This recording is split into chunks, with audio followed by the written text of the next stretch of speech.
दोस्तों नमस्कार। आज दुनिया के नक्शे पर सबसे बड़ा रेड जोन उभर आया है। मिडिल ईस्ट, इजराइल, अमेरिका और ईरान के बीच जो युद्ध रिजीम चेंज के नाम पर शुरू हुआ था, वो अब एक खतरनाक मिसकैलकुलेशन के चलते महाविनाश की ओर बढ़ रहा है। लेकिन दोस्तों, इस आग की तपिश सीधे दिल्ली तक पहुंच रही है। भारत के लिए यह एक बहुत बड़ा डिप्लोमेटिक नाइटमेयर है। क्यों? क्योंकि इस वॉर जोन में हर कोई मोदी का दोस्त है। एक तरफ इजराइल है, जहां से पीएम मोदी अभी सर्वोच्च सम्मान लेकर लौटे हैं। नेतन्याहू सिर्फ हमारे दोस्त नहीं, बल्कि क्रिटिकल डिफेंस पार्टनर है, जिनसे हाल ही में टेक ट्रांसफर की बड़ी डील हुई है। दूसरी तरफ ईरान है, जहां हमारे करोड़ों के स्ट्रेटेजिक इंटरेस्ट हैं। हमारा चाबहार पोर्ट जो सेंट्रल एशिया का गेटवे है। फिर आते हैं खाड़ी देश, जो हमारी इकोनॉमी के लिए तेल और गैस की लाइफलाइन है। एक तरफ रूस है, जिससे सस्ता तेल खरीदने पर हमें लगातार रोका जा रहा है।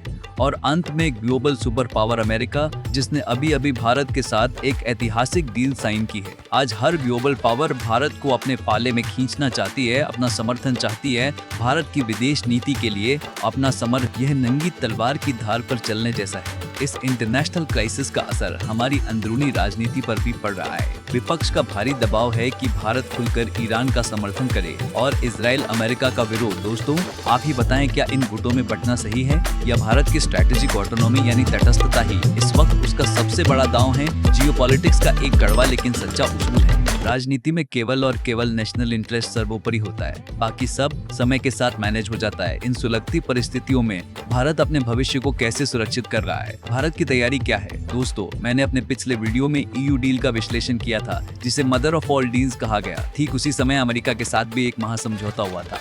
मैं इस पर अपना तकनीकी विश्लेषण तैयार कर ही रहा था कि मिडिल ईस्ट में युद्ध भड़क गया और मुझे रुकना पड़ा। लेकिन आज के इस संकटमय माहौल में आपका यह जानना और भी ज्यादा जरूरी हो गया है कि अमेरिका के साथ हुई वो डील कोई साधारण कागज नहीं है। वो दरअसल भारत की फ्यूचर शील्ड है। क्या ये यूएस डील युद्ध के इस माहौल में भी भारत को एक सुपर पावर बना सकती है? मेरा मानना है बिल्कुल हाँ। कैसे? आइए आंकड़ों और तथ्यों के साथ इस मास्टर स्ट्रोक को डिकोड करते हैं। दोस्तों, आज हम डीप एनालिसिस करेंगे फादर ऑफ ऑल डील्स की। आपने न्यूज में, सोशल मीडिया में, डिस्कशन में, पार्लियामेंट की बहसों में विपक्ष के द्वारा सरकार पर किसानों, गरीबों, छोटे व्यापारियों और लघु उद्यमियों के हितों को बेच देने के आरोप सुने होंगे। उधर अमेरिका भी कुछ ऐसा संकेत दे रहा है कि डील के डिटेल्स पर संशय की स्थिति है। क्या मोदी गवर्नमेंट सचमुच अमेरिका के आगे सरेंडर हो गई है? क्या मोदी ने दबाव में इंडिया के हितों को भूलकर अमेरिका को अपर हैंड दे दिया है? क्या हमारी स्ट्रेटेजिक ऑटोनॉमी केवल हवाई दावे हैं?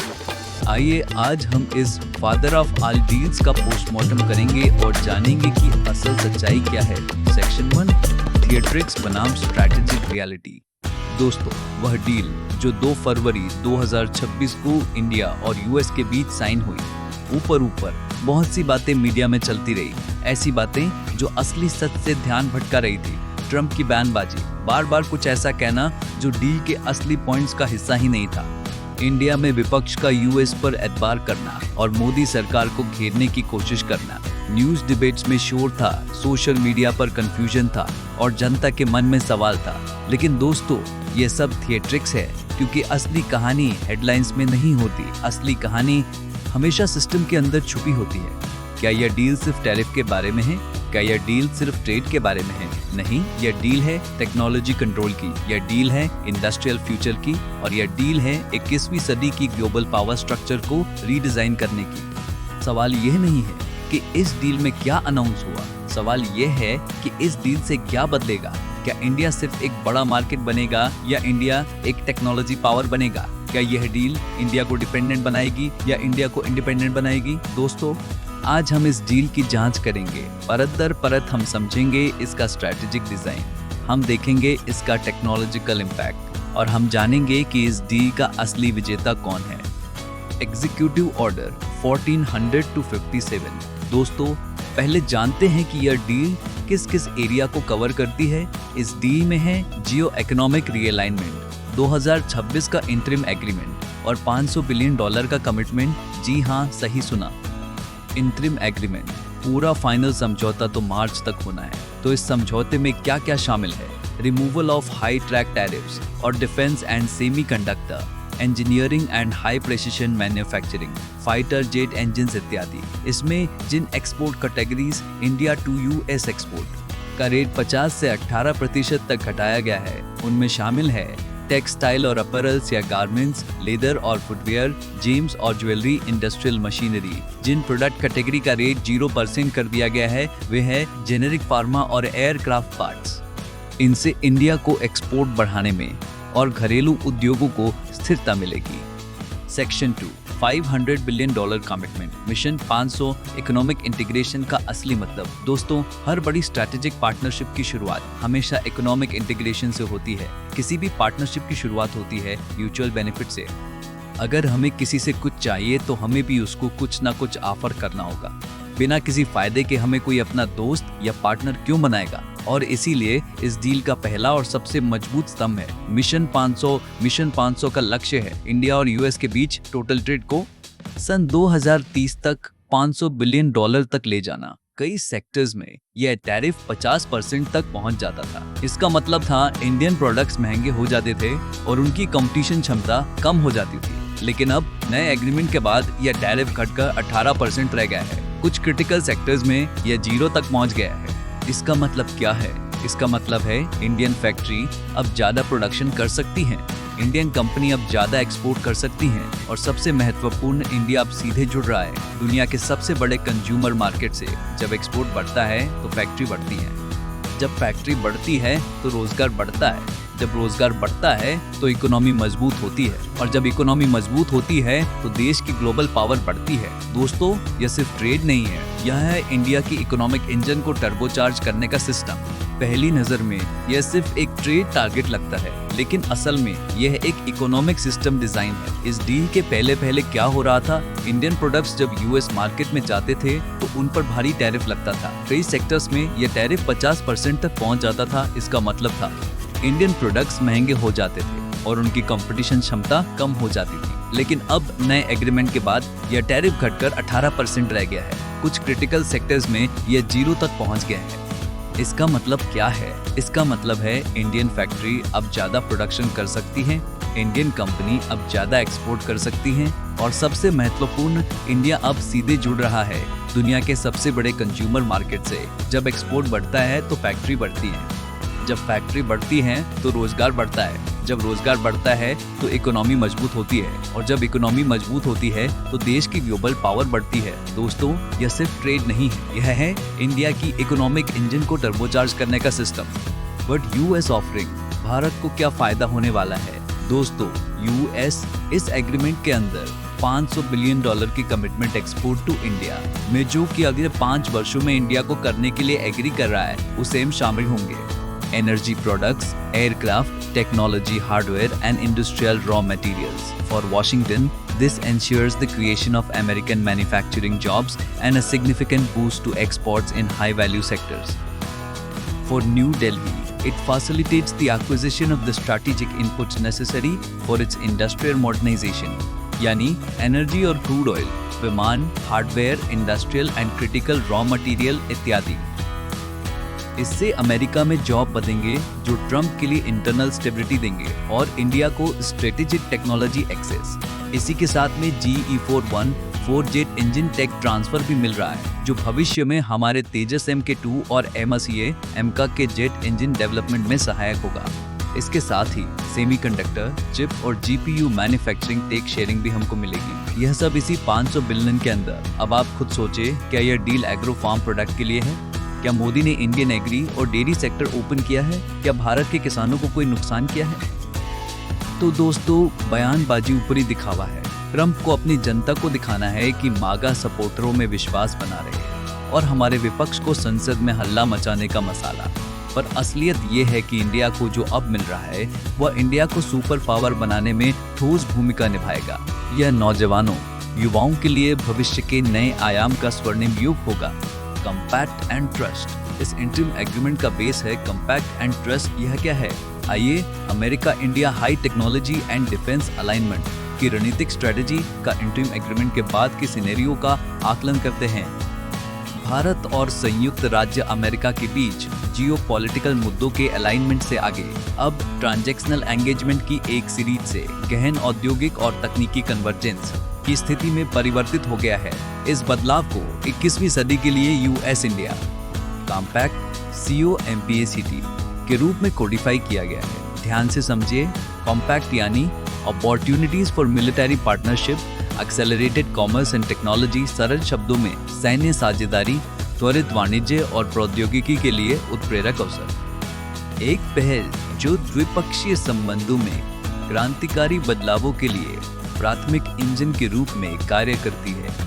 दक्षिण एशियाई मामलों के प्रोफेशनल ऑब्जर्वर्स के लिए कॉम्पैक्ट का महत्व न केवल इसके हाई लेवल पॉलिटिकल सपोर्ट में है, बल्कि डिफेंस टेक्नोलॉजी और ट्रेड इनिशिएटिव DTTI जैसे पिछले ढांचे से इसके स्ट्रक्चरल डिपार्चर में भी है, जो अक्सर ब्यूरोक्रेटिक जड़ता और लेजिस्लेटिव बाधाओं की बलि चढ़ जाती थी। कॉम्पैक्ट और ट्रस्ट की पहल के साथ यह दोनों देशों की राष्ट्रीय सुरक्षा परिषदों यानी नेशनल सिक्योरिटी काउंसिल द्वारा डायरेक्टली मैनेज्ड एक रिजल्ट ड्रिवन सिस्टम स्थापित करता है। यह सुनिश्चित करता है कि रणनीतिक इरादे औद्योगिक वास्तविकता में ट्रांसलेट हो। दोस्तों, TRUST ट्रस्ट का मतलब है transforming the relationship utilising strategic technology या रणनीतिक प्रौद्योगिकी का उपयोग करके रिश्तों को बदलना। Section 3 jet engine technology independence का असली दरवाजा। दोस्तों, अगर आप किसी देश की असली टेक्नोलॉजिकल ताकत को समझना चाहते हैं तो एक चीज को देखिए, क्या वह देश अपना जेट इंजन बना सकता है? क्योंकि जेट इंजन दुनिया की सबसे जटिल मशीनों में से एक है। इसमें हजारों हाई प्रिसिजन पार्ट्स होते हैं और हर पार्ट को एक्सट्रीम टेम्परेचर और प्रेशर में काम करना होता है। इसीलिए बहुत कम देशों के पास यह टेक्नोलॉजी है। अब तक इंडिया इस टेक्नोलॉजी के लिए दूसरे देशों पर निर्भर था, लेकिन अब F414 इंजन एग्रीमेंट के जरिए यह स्थिति बदल रही है। इस डील का सबसे महत्वपूर्ण हिस्सा है टेक्नोलॉजी ट्रांसफर। इसका मतलब है इंडिया को सिर्फ तैयार इंजन नहीं मिलेगा, इंडिया को मिलेगा इंजन बनाने का नॉलेज, इंडिया को मिलेगा एडवांस मेटलर्जी एक्सेस, इंडिया को मिलेगा हाई प्रिसिजन मैन्युफैक्चरिंग कैपेबिलिटी। इसका असली मतलब है आज इंडिया इंजन असेंबल करेगा, कल इंडिया इंजन मैन्युफैक्चर करेगा और भविष्य में इंडिया अपना खुद का इंजन डिजाइन करेगा। दोस्तों, यह सिर्फ एक डिफेंस डील नहीं है, यह है टेक्नोलॉजिकल स्वतंत्रता का दरवाजा। सेक्शन 4 सेमीकंडक्टर, फ्यूचर का असली कंट्रोल। दोस्तों, आज की दुनिया में सबसे महत्वपूर्ण टेक्नोलॉजी है सेमीकंडक्टर। सेमीकंडक्टर वह छोटा सा चिप है जो हर मॉडर्न सिस्टम का दिमाग होता है। आपका मोबाइल, आपका कंप्यूटर, आपकी कार, यहाँ तक कि मिसाइल और सैटेलाइट भी सब सेमीकंडक्टर पर निर्भर है। जो देश सेमीकंडक्टर कंट्रोल करता है वह टेक्नोलॉजी कंट्रोल करता है, और जो टेक्नोलॉजी कंट्रोल करता है वह फ्यूचर कंट्रोल करता है। इसीलिए शक्ति सेमीकंडक्टर फैब इतना महत्वपूर्ण है। यह सिर्फ एक फैक्ट्री नहीं है, यह है इंडिया की टेक्नोलॉजिकल संप्रभुता का फाउंडेशन। यहाँ एडवांस चिप्स बनाए जाएंगे जो इस्तेमाल होंगे आर्टिफिशियल इंटेलिजेंस में, डिफेंस सिस्टम में, स्पेस सिस्टम में। इसका मतलब है इंडिया अब सिर्फ टेक्नोलॉजी खरीदेगा नहीं, इंडिया टेक्नोलॉजी बनाएगा। दोस्तों, यही असली गेम है। Section 5 defence integration, global security network. दोस्तों, इस डील का एक और महत्वपूर्ण पहलू है डिफेंस इंटीग्रेशन। इसका मतलब है इंडिया अब अकेले नहीं है, इंडिया अब एक बड़े टेक्नोलॉजिकल सिक्योरिटी नेटवर्क का हिस्सा है। इस नेटवर्क में शामिल हैं advance sensor system, autonomous surveillance system, under water monitoring system. यह सिस्टम लगातार निगरानी कर सकते हैं, यह किसी भी खतरे को पहले ही पहचान सकते हैं। इसका मतलब है ज्यादा सुरक्षा, ज्यादा नियंत्रण, ज्यादा स्ट्रैटेजिक स्थिरता। दोस्तों, यह सिर्फ टेक्नोलॉजी नहीं है, यह है स्ट्रैटेजिक पावर। सेक्शन 6 अंतिम सच, किसने गेम जीता? तो दोस्तों, अब सबसे महत्वपूर्ण सवाल, क्या यूएस ने गेम जीत लिया या इंडिया हार गया? सच क्या है? सच ये है, इंडिया अब बाहर नहीं है, इंडिया अब सिस्टम के अंदर है, उसका हिस्सा है। इंडिया अब एक्सेस कर रहा है टेक्नोलॉजी, मार्केट और इंडस्ट्रियल इकोसिस्टम। यह डील इंडिया को कमजोर नहीं बना रही, यह डील इंडिया को मजबूत बना रही है। यह डील डिपेंडेंसी नहीं बना रही, यह डील कैपेबिलिटी बना रही है। दोस्तों, इतिहास में ऐसे मोमेंट्स कम आते हैं जब एक देश अपनी दिशा बदलता है। यह उन्हीं मोमेंट्स में से एक है जहां इंडिया एक नए युग में प्रवेश कर रहा है। सेक्शन 7, इंडिया क्या देगा, क्या यह लॉस है या एक स्ट्रैटेजिक इन्वेस्टमेंट। अब दोस्तों, सबसे कठिन और सबसे जरूरी सवाल, इंडिया इस डील में क्या देगा? क्या इंडिया सिर्फ खरीदेगा? क्या इंडिया को भारी कीमत चुकानी पड़ेगी? और क्या यह डील भविष्य में इंडिया के लिए बोझ बन सकती है? पहली नजर में देखें तो इंडिया ने कमिटमेंट दिया है यूएस से बड़े स्तर पर खरीद करने का, लगभग $500 बिलियन की परचेज। समय शामिल है energy import, aircraft system, advance computing hardware और इंडस्ट्रियल इक्विपमेंट। ये सुनकर ऐसा लगता है जैसे पैसा इंडिया से जाएगा और फायदा यूएस को होगा, लेकिन दोस्तों, यहीं पर असली स्ट्रैटेजिक लेयर छुपी है। इंडिया यह पैसा खर्च नहीं कर रहा, इंडिया यह पैसा इन्वेस्ट कर रहा है, क्योंकि यह खरीद सिर्फ कंजम्पशन के लिए नहीं है, यह खरीद है इंडिया की इंडस्ट्रियल कैपेबिलिटी को अपग्रेड करने के लिए। जब इंडिया एडवांस्ड मशीन खरीदेगा तो इंडिया एडवांस्ड प्रोडक्शन कर पाएगा। जब इंडिया एडवांस्ड टेक्नोलॉजी इस्तेमाल करेगा तो India high value product export कर पाएगा, और जब इंडिया हाई वैल्यू एक्सपोर्ट करेगा तो इंडिया ज्यादा रेवेन्यू कमाएगा। दोस्तों, हर उभरती हुई पावर को एक फेज से गुजरना पड़ता है, जहां वह टेक्नोलॉजी इंपोर्ट करती है ताकि भविष्य में टेक्नोलॉजी एक्सपोर्ट कर सके। जापान ने यही किया, साउथ कोरिया ने यही किया, चीन ने भी यही किया, और अब इंडिया उसी रास्ते पर चल रहा है। यह लॉस नहीं है, यह है स्ट्रैटेजिक इन्वेस्टमेंट, एक ऐसा इन्वेस्टमेंट जो आने वाले दशकों में इंडिया को टेक्नोलॉजी कंज्यूमर से टेक्नोलॉजी सुपर पावर बना सकता है। सेक्शन 8, एग्री, डेयरी और फार्म सेक्टर। क्या इंडिया ने अपना सबसे संवेदनशील सेक्टर खोल दिया? दोस्तों, इस डील को लेकर सबसे ज्यादा डर इंडिया के एग्री और डेयरी सेक्टर को लेकर फैलाया गया। बार बार यह कहा गया कि यूएस के सस्ते डेयरी प्रोडक्ट्स इंडियन किसानों को नुकसान पहुंचाएंगे, कि बड़े विदेशी agri corporation Indian farm sector पर कब्जा कर लेंगे और कि छोटे किसान इस कंपटीशन में टिक नहीं पाएंगे। लेकिन दोस्तों, असल सच इन डर से अलग है। इंडिया का डेयरी सेक्टर सिर्फ एक इंडस्ट्री नहीं है, यह करोड़ों छोटे किसानों की आजीविका है। इसीलिए इंडिया ने इस सेक्टर को पूरी तरह खोलने का फैसला नहीं किया।